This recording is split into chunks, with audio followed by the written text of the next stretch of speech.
Bismillahirrahmanirrahim. Assalamualaikum warahmatullahi wabarakatuh. Salam sejahtera bagi kita semua.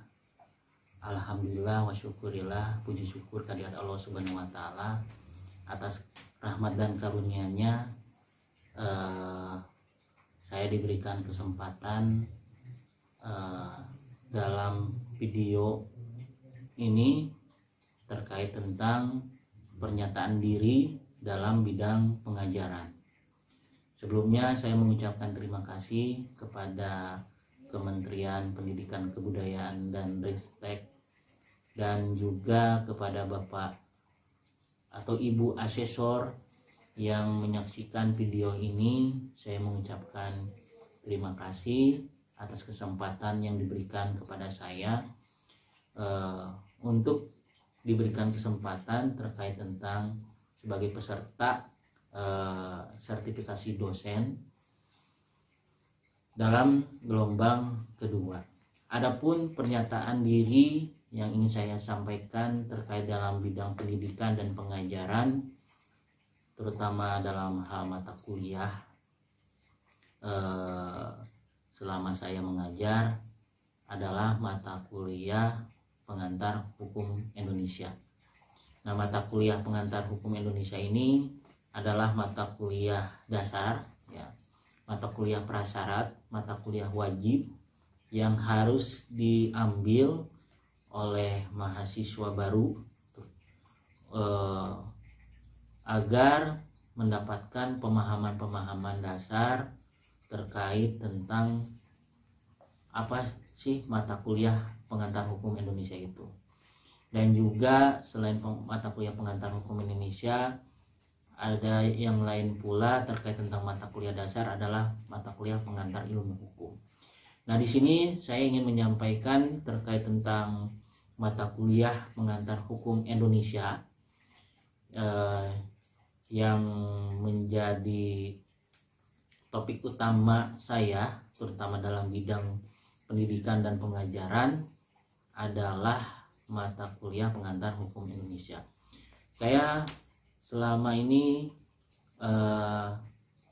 kurang lebih hampir 6 tahun selama menjadi dosen.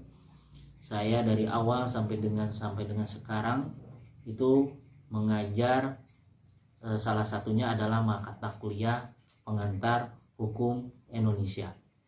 Nah, mata kuliah pengantar hukum Indonesia ini atau disingkat dengan PHI yang saya sampaikan kepada mahasiswa Fakultas Hukum Universitas Muhammadiyah Sukabumi adalah, ini saya sampaikan kembali, adalah mata kuliah dasar sebagai prasyarat dan mata kuliah wajib, sehingga mahasiswa diharapkan dapat memahami, ya, dan menguraikan terkait tentang hukum positif di Indonesia yang meliputi tata hukum Indonesia, bagaimana sistem-sistem hukum di Indonesia,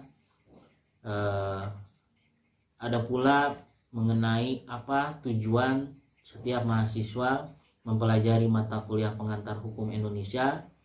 Ini diharapkan juga mahasiswa mampu mengerti dan memahami terkait tentang sistematika dan susunan hukum yang berlaku di Indonesia, dan manfaat dari belajar tata hukum Indonesia, supaya mahasiswa diharapkan dapat mempelajari hukum yang mencakup seluruh lapangan hukum yang berlaku di Indonesia, baik hukum yang tertulis maupun hukum yang tidak tertulis.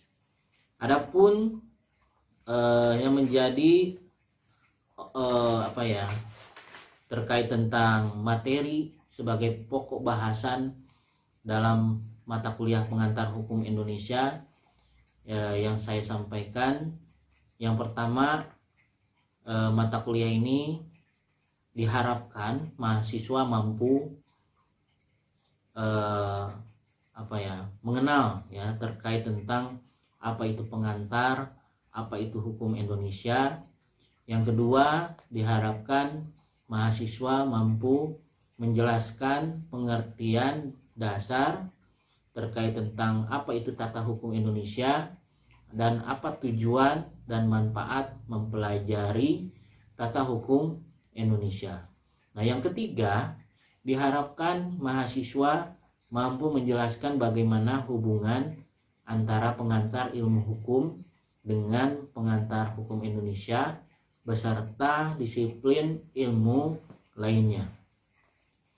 Nah, diharapkan juga mahasiswa mampu menjelaskan terkait bagaimana historis atau sejarah yang berkaitan dengan tata hukum Indonesia sebelum Indonesia merdeka sampai dengan negara Indonesia merdeka.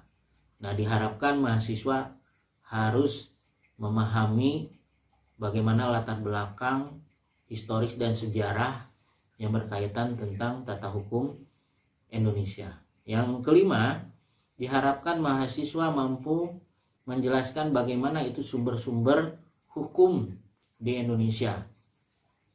Apa saja sumber-sumber hukum yang ada di Indonesia selain daripada undang-undang yang dijadikan sebagai dasar hukum bagi para penegak hukum. Nah, diharapkan mahasiswa mampu memahami dan mengerti ya terkait tentang sumber-sumber hukum di Indonesia. Nah, yang keenam, diharapkan mahasiswa mampu memahami terkait tentang sistem hukum di Indonesia, terutama terkait tentang sistem hukum yang dianut oleh negara kita, negara Indonesia, yang mana mahasiswa perlu mengetahui bagaimana sejarah terkait tentang sistem hukum di Indonesia.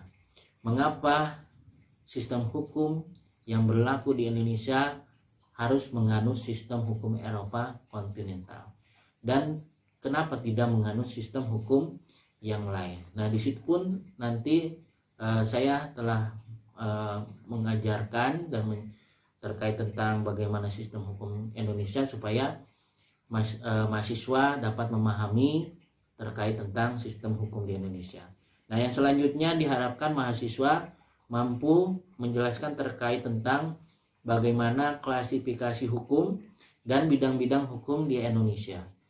Ya, karena di Indonesia terkait tentang klasifikasi dan bidang-bidang hukum di Indonesia itu banyak ya, sehingga mahasiswa diharapkan harus mengenal, memahami, mengkaji dan kemudian menganalisis terkait tentang bagaimana bidang-bidang hukum yang ada di Indonesia. Nah, selanjutnya diharapkan juga mahasiswa ini mampu menjelaskan terkait tentang politik hukum di Indonesia, karena terkait tentang hukum, pemberlakuan hukum atau pembentukan hukum di Indonesia itu tidak terlepas dengan adanya kekuatan politik yang ada, yang terjadi ya di dalam pemerintahan, terutama dalam dunia kepentingan politik. Nah, yang 9, diharapkan mahasiswa mampu menjelaskan terkait tentang pembidangan hukum kenegaraan dalam tata hukum di Indonesia dan juga dalam bidang-bidang hukum yang lainnya. Nah, diharapkan dari materi mata kuliah pengantar hukum Indonesia yang dijelaskan, setelah memahami bagaimana pondasi dan dasar mahasiswa untuk memahami terkait tentang tata hukum di Indonesia, maka mahasiswa bisa mempelajari lebih secara khusus dalam bidang-bidang hukum yang ada di Indonesia. Fenomena-fenomena yang ada di dalam sistem hukum di Indonesia ini memang telah beberapa kali mengalami perubahan, perkembangan yang sangat signifikan, yang sangat kuat terjadi di dalam tata kelolaan pemerintahan dan juga dalam hal pembentukan peraturan hukum di Indonesia. Ya, mudah-mudahan dengan mahasiswa memahami terkait tentang tata hukum, terutama dalam pengantar hukum Indonesia, diharapkan bisa menjelaskan, memahami, mengkaji, menganalisis, dan menjabarkan terkait tentang pengantar hukum Indonesia. Mungkin terkait tentang dalam bidang pendidikan dan pengajaran, itu saja yang bisa saya sampaikan terkait tentang mata kuliah yang saya ajarkan, khususnya dalam mata kuliah pengantar hukum Indonesia. Demikian, mohon maaf kalau ada kehilapan atau perkataan, ucapan yang salah, ya. Mudah-mudahan dapat menjadi dasar bagi saya untuk terus berkembang, terus belajar untuk memperbaiki diri, untuk lebih lagi meningkatkan dalam hal terutama dalam hal pendidikan. Terima kasih. Saya tutup saja. Assalamualaikum warahmatullahi wabarakatuh.